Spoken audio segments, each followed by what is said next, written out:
Hello friends, आइए हम अपना सब्जेक्ट शुरू करते हैं। सब्जेक्ट का नाम है एसएफएम, स्ट्रैटेजिक फाइनेंशियल मैनेजमेंट। अब सबसे पहला क्वेश्चन जो हमारे मन में उठता है कि स्ट्रैटेजिक फाइनेंशियल मैनेजमेंट में फाइनेंशियल मैनेजमेंट वर्ड तो हमने इंटर में भी पढ़ रखा है, तो ये फाइनल लेवल पे आके तो उसका नाम क्यों चेंज हो गया, स्ट्रैटेजिक फाइनेंशियल मैनेजमेंट क्यों हो गया नंबर 1। फिर ये जो सब्जेक्ट है इसका मेनली पर्पस क्या है, क्या वही पर्पस है जो हमने इंटर लेवल पे जिस पर्पस से एफएम पढ़ा था, कोई डिफरेंट पर्पस है, कोई नई चीज हम इसमें समझने वाले हैं, और इसका कोर्स कंटेंट क्या है पूरा का पूरा। तो पहले के मेरे ये जो 15-20 मिनट का जो ये वीडियो है इसके अंदर मैं एसएफएम में एग्जैक्टली हम क्या पढ़ने वाले हैं, क्या इशू को हम डील करने वाले हैं। सारे चैप्टरों में एक ही इशू डील होगा, आपको पता है जितने चैप्टर्स एसएफएम में हैं that is handling only one issue from various angles. Risk management issue है जिसको सारे चैप्टर्स हैंडल करने वाले हैं। तो एसएफएम में एग्जैक्टली हम क्या पढ़ने वाले हैं, एसएफएम सब्जेक्ट है किस पर्पस के लिए, उसी के बारे में मैंने ये वीडियो तैयार की है। तो ध्यान से देखो, यहाँ पे बोर्ड पे हमारा सब्जेक्ट है स्ट्रैटेजिक फाइनेंशियल मैनेजमेंट, यही सब्जेक्ट है हमारा। अब इससे पहले कि मैं आपको बताऊं कि इसमें चैप्टर्स क्या क्या हैं, पहले आपको मेरा एक छोटी सी कहानी सुननी पड़ेगी, एक एग्जाम्पल सुनना पड़ेगा which is very important. Example सुनिए, उस एग्जाम्पल से हम बेसिकली क्या इशू डील करते हैं एसएफएम में वो उसका खुलासा होगा। हम एसएफएम में एक इशू है जिसको हैंडल करने के लिए एसएफएम बनाया गया है। वो इशू क्या, वो भी सुन लीजिए। वो इशू है, उसका नाम है रिस्क मैनेजमेंट। बट ये रिस्क मैनेजमेंट क्या है, इसे रिस्क को क्या मतलब, रिस्क क्या चीज है, क्या चीज मैनेज कर रहे हैं, उसी का एक छोटा सा एग्जाम्पल है। बिना बोर हुए वो एग्जाम्पल सुनिएगा, आपको एसएफएम बिल्कुल एकदम से क्लियर हो जाएगा। Okay, for this we are going to study SFM, ऐसा आपके माइंड में आ जाएगा। वो एग्जाम्पल क्या, ध्यान सुनिएगा। एक प्रॉब्लम है, प्रॉब्लम क्या है कि एक मिस्टर ए है, इनकी प्रॉब्लम नहीं है, प्रॉब्लम इनकी नहीं है, प्रॉब्लम मिस्टर बी की है। मिस्टर बी की क्या प्रॉब्लम है मैं अभी आपको बताती हूँ, पहले मिस्टर ए के बारे में समझिए। मिस्टर ए जो है वो यूएस में रहते हैं, वेरी गुड, बहुत अच्छी बात है। मिस्टर बी इंडिया में रहते हैं, ओके, नॉट अ प्रॉब्लम। इन दोनों के बीच में माल को खरीदने बेचने का बिजनेस ट्रांजैक्शन होता है। इन दोनों के बीच में गुड्स का आदान प्रदान होता है, एक्सपोर्ट इंपोर्ट होता है। कौन एक्सपोर्ट करता है वो भी सुन लीजिए। एग्जाम्पल में मेरे, फिलहाल एग्जाम्पल में मेरे यूएस से माल एक्सपोर्ट होता है, ही इज एन एक्सपोर्टर। यहां से गुड्स जाते हैं और माल के तौर पे क्या बेचते हैं, मान लीजिए शूज बेचते हैं। तो शूज बनाने के बाद मिस्टर ए मिस्टर बी को एक्सपोर्ट करते हैं। अब प्रॉब्लम क्या है इसमें, प्रॉब्लम सुनिए क्या है। यूएस की करेंसी क्या है ये बताइए। चलिए, यूएस की करेंसी क्या है, हम सबको पता है यूएस की करेंसी डॉलर है और उसका सिंबल भी हमको पता है। इंडिया की करेंसी क्या है, आईएनआर, रुपी है ना इंडिया की करेंसी, इसका सिंबल ये है। अब प्रॉब्लम ये है कि मिस्टर ए ने मिस्टर बी को गुड्स सेल करे, ध्यान सुनिएगा, गुड्स सेल करे ऑन 1 जनवरी। 1 जनवरी को गुड्स सेल हुए हैं। और खास बात क्या है, ये जो गुड्स सेल हुए हैं ये क्रेडिट पे सेल हुए हैं। क्रेडिट पे सेल हुए इसका मतलब क्या कि माल की पेमेंट एकदम से करने की जरूरत नहीं है, माल की पेमेंट थोड़े दिनों बाद की जा सकती है। क्रेडिट पीरियड कितने दिन का दिया गया वो भी देख लीजिए। क्रेडिट पीरियड जो है 3 मंथ्स का दिया गया है, मतलब पेमेंट जो है वो 3 महीने बाद करनी है। तो जोड़िए 3 महीने कब बनते हैं, एक काम करते हैं 4 महीने कर देते हैं, कुछ समझाना चाहती हूँ। 4 महीने करिए, बताइए पेमेंट कब करनी होगी। जनवरी का बिका हुआ माल की पेमेंट कब होगी, जनवरी पहला महीना, फरवरी, मार्च, अप्रैल। सो पेमेंट की due date is April and which is 30th April. अब इशू कहां है इसमें, इशू ये है इसके अंदर कि जो माल बेचा गया वो मिस्टर ए ने मिस्टर बी को बेचा और मिस्टर ए ने बिल तैयार करके भेजा था। बिल समझते हैं आप लोग? देखिए जरा, मिस्टर ए ने बिल भेजा था। कब भेजा था? जिस दिन माल सेल हुआ था ना, उसी दिन बिल भी भेज दिया था। और बिल भेजा गया था बच्चों $500 का। ये है खतरनाक चीज। $500 का बिल दिया गया था। 1 जनवरी को मिस्टर बी को बिल रिसीव हो गया था, जिसकी पेमेंट 4 महीने बाद करनी है, आई अंडरस्टैंड, पर बिल $500 का भेज दिया गया था मिस्टर बी को। कोई प्रॉब्लम? कोई प्रॉब्लम नहीं है। प्रॉब्लम अब शुरू होगी।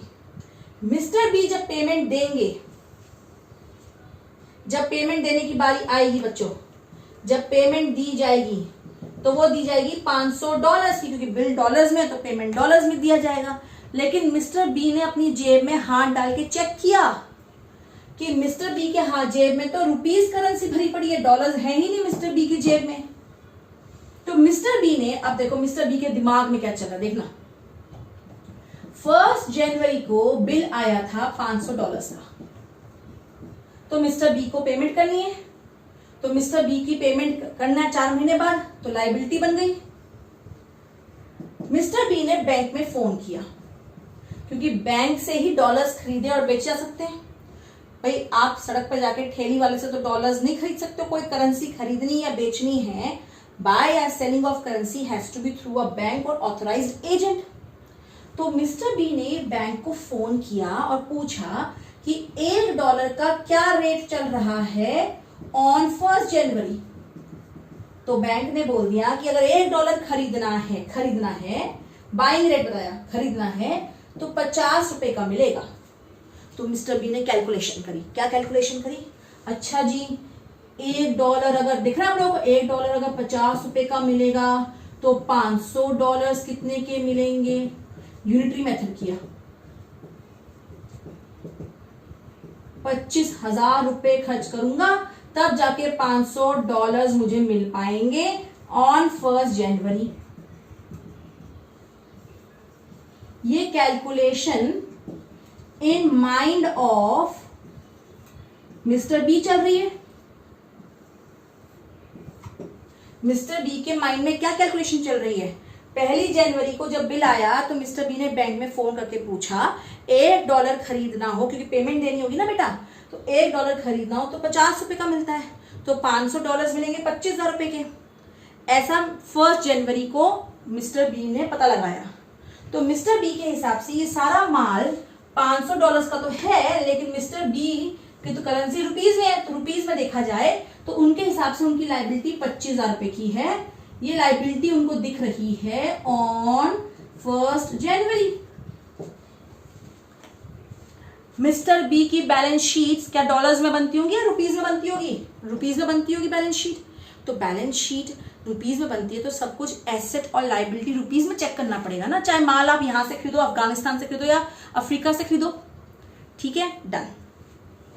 अब मेरा एक सवाल है, क्या आपको ये पता है कि एक्सचेंज रेट समझते हो? करेंसी खरीदने और बेचने का जो रेट होता है वो रोजाना फ्लक्चुएट होता है। आज डॉलर का रेट कम हो गया, कल डॉलर का रेट बढ़ गया, डॉलर महंगे हो गए, रुपये सस्ते हो गए, ये सब बोलते रहते हैं ना, हम सब समझाएंगे आपको ये सब कुछ डिटेल में। तो मिस्टर बी के मन में, मिस्टर बी का हार्ट समझते, दिल, रुको ऐसे कैसे समझ आएगा हार्ट? मिस्टर बी के दिल में धुक धुक चलती रहती है, हार्ट बीट चलती रहती है, टेंशन में रहते हैं भाई साहब। क्यों? वो टेंशन ही हमारा इशू है। अब बस 2 मिनट और सुनेगा।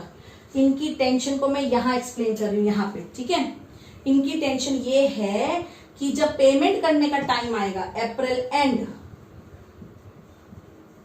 उस दिन एक्सचेंज रेट, करेंसी खरीदने का रेट, जरूरी तो नहीं ना ये चल रहा हो सकता है $1 का रेट उस दिन कम हो गया, हो सकता है $1 का रेट 50 रुपए ही चल रहा हो सकता है $1 खरीदने का रेट महंगा हो गया हो। ये रेट है बेटा, रेट मतलब $1 सस्ते भी हो सकते हैं, $1 महंगा भी हो सकता है। मैम आप तो कोर्स कंटेंट समझाने वाली थी, ये क्या समझा रही है? बस 2 मिनट दो ना, फिर मैं एसएफएम को बहुत अच्छे से डिस्क्राइब कर सकूंगी। देखिएगा,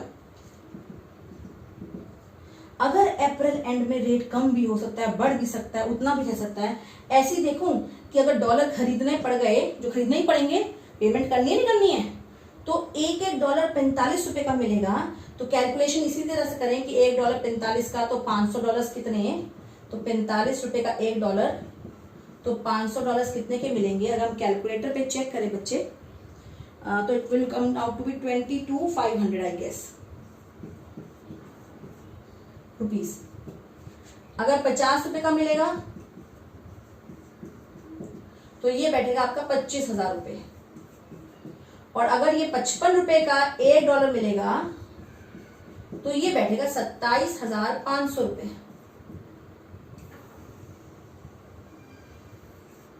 अब ध्यान सुनेगा,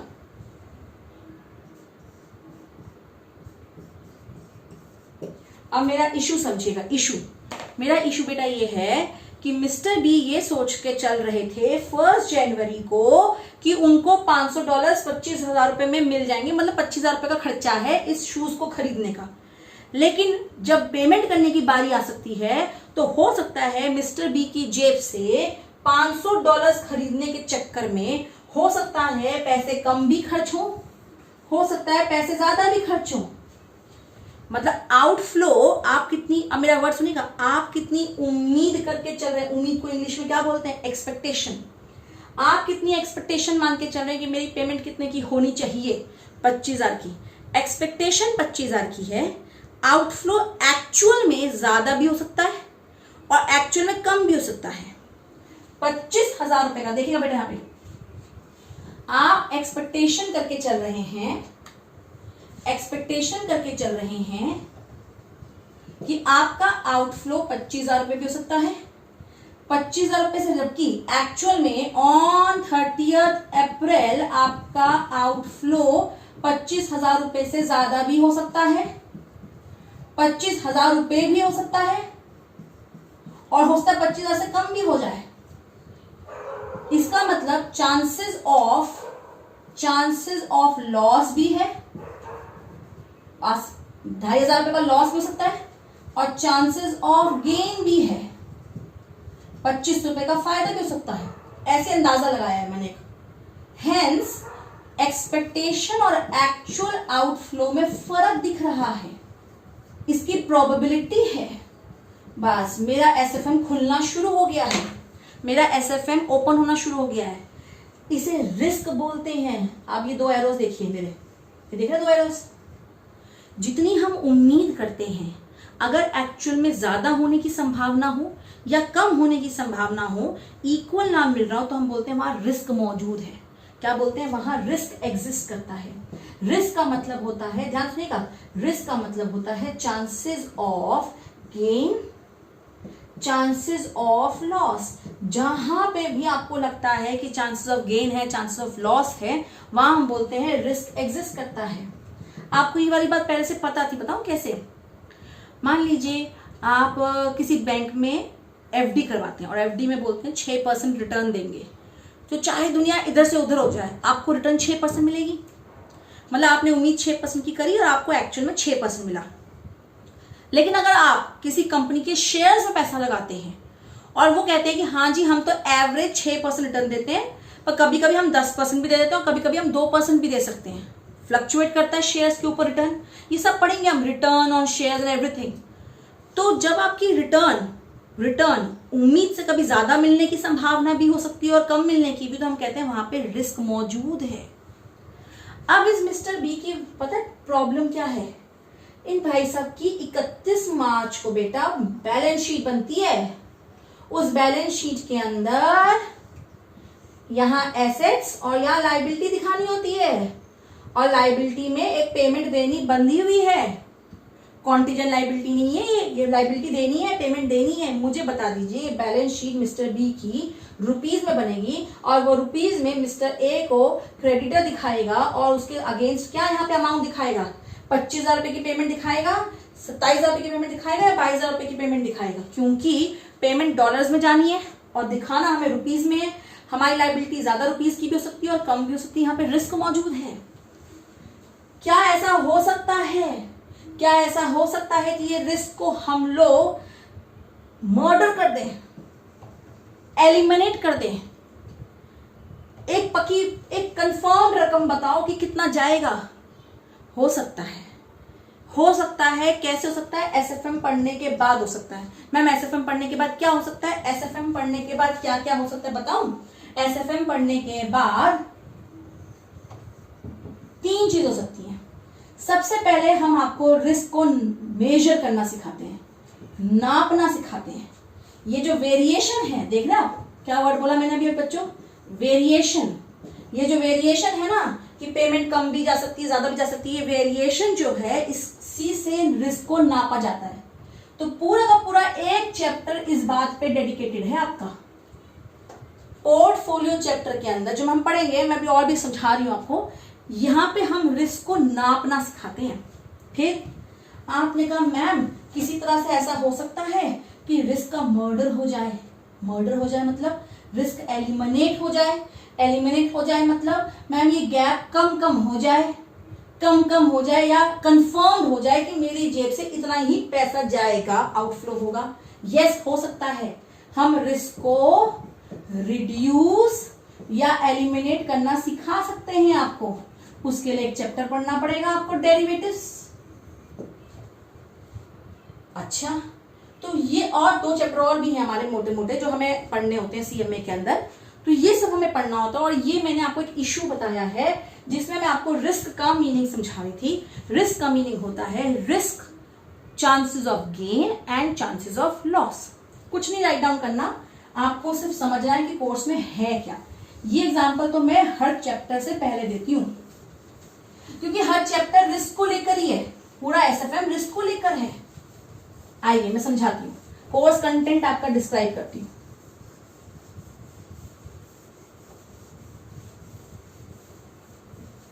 अब हम कोर्स कंटेंट की तरफ जा रहे हैं। देखिए जरा,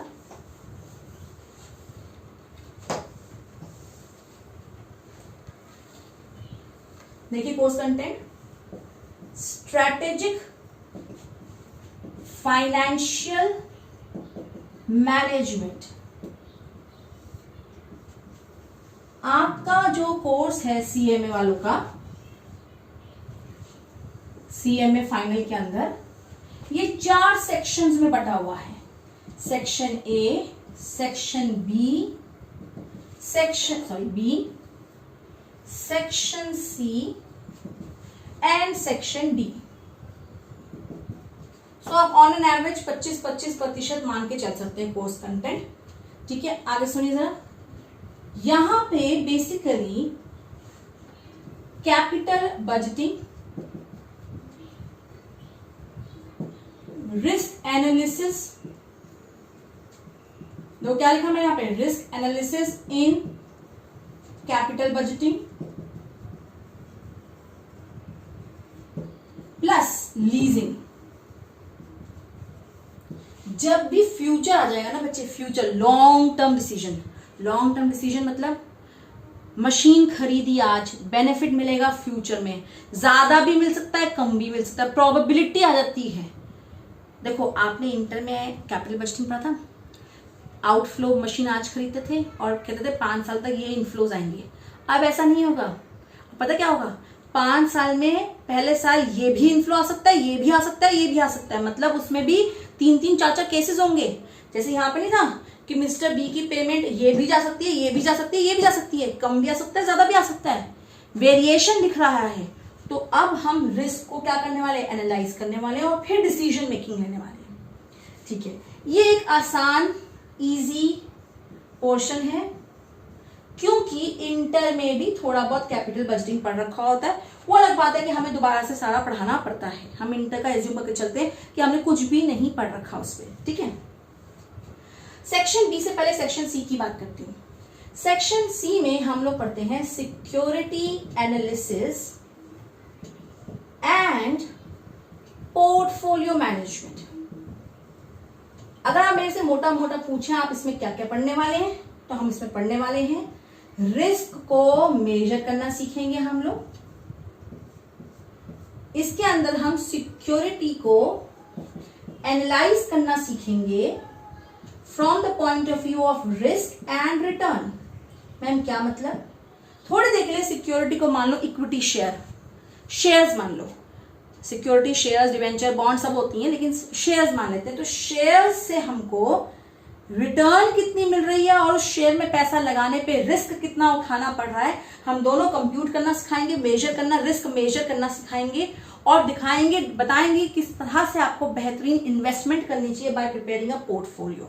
फिर पोर्टफोलियो का भी रिस्क निकालना और रिटर्न निकालना सिखाएंगे हम लोग।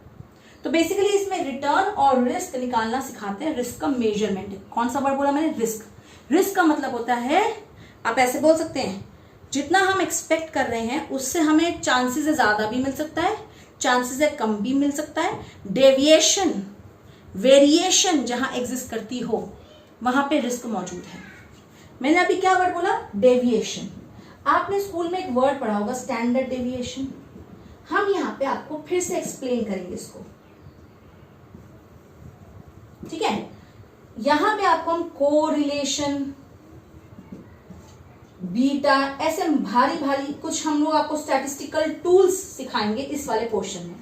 मैम स्टैटिस्टिकल टूल्स तो क्या, स्टैट्स और मैथ्स तो मेरे सर के ऊपर जाती थी। डोंट वरी, मैं ये कभी भी नहीं बोलने वाली हूँ रिकॉर्डिंग्स के अंदर कि भाई स्टैंडर्ड डेविएशन तो आपने निकालना सीखा होगा। नो, हम सब कुछ फ्रेश सिखाएंगे। इवन हम तो वेटेड एवरेज भी एक्सप्लेन करके सिखाएंगे कि भाई वेटेड एवरेज किसे बोलते हैं।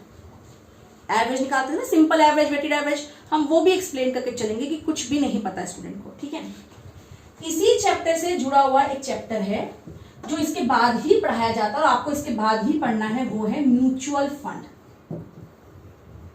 म्यूचुअल फंड्स वो संस्था होती है जो आपके लिए पोर्टफोलियोज बनाती है। आप खुद नहीं बनाती, आपके लिए बनाती है, आप इसमें पैसा लगाते हो। तो यहां पे पोर्टफोलियोज का इवैल्यूएशन करेंगे। अगेन हम पोर्टफोलियो का रिटर्न और पोर्टफोलियो का क्या निकालना सिखाएंगे, इसमें रिस्क।